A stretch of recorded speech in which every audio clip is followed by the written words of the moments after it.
Баршаңызға қайырлы күн, каналыма қош келдіңіздер. Бүгін өте ерекше салат және де әрі оңай жасалатын кабачкиден корейский салат дайындайтын боламыз.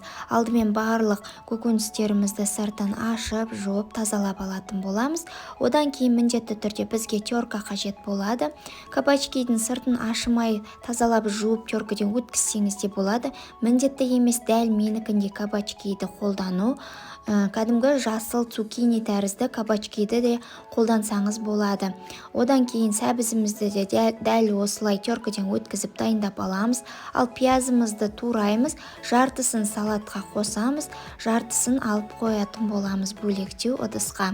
Қазір соңынан қолданатын боламыз. Одан кейін тәтті бұрышымыздың қызыл, жасыл әдемі түрлерін қолдансаңыз өте әдемі салатқа әдемі түр беретін болады.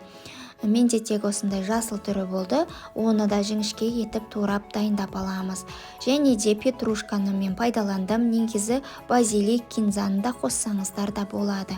Татымына қарай чесногыңызды өткізіп, одан кейін тұз бұрышымызды және де қантымызды татымына қарай салатын боламыз.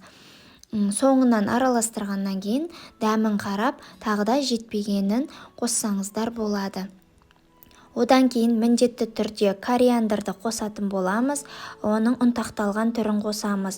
Кориандрды және одан кейін болып жатса паприка қоссаңыздар болады, салаттың түрін келтіретін болады. Мен қызыл бұрыштың осындай ұнтатылған түрін қостым. Негізі кәдімгі ащы бұрышты турап қоссаңыздар да болады. Жаңағы жуамыздың жартысын сұйық майға қуырып, солайымен салаттың үстіне құятын боламыз ыссы күйінде. Одан кейін татымына қарай уксусымызды соңынан қосып, барлығын жақсылап қолымызбен араластырып, 3 сағат уақытқа алып қоямыз. Сол кезде суы бөлінетін болады. Суы бөлінді, мінекей. Енді таза банкамызға стерилизовать етпеген болса да болады. Барлығын жақсылап банкаға тығыздап салып, соңынан соғын құятын боламыз.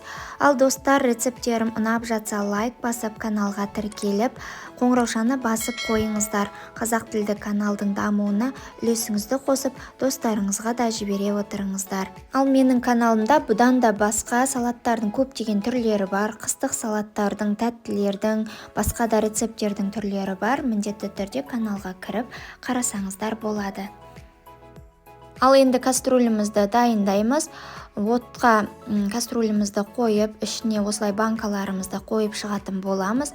Мұздай суды толтырамыз. Суымыз қайнағаннан кейін 20 минут қайнататын боламыз. Сол кезде салаттарымыз толықтай дайын болады. Судан шыққаннан кейін жақсы заттармен, қалың заттармен орап, банкамызды төңкеріп, жылы жерде суығанша дейін ұстайтын боламыз. Мінекей біздің салаттарымыз дайын болды. Жасап көріңіздер, аз болсын.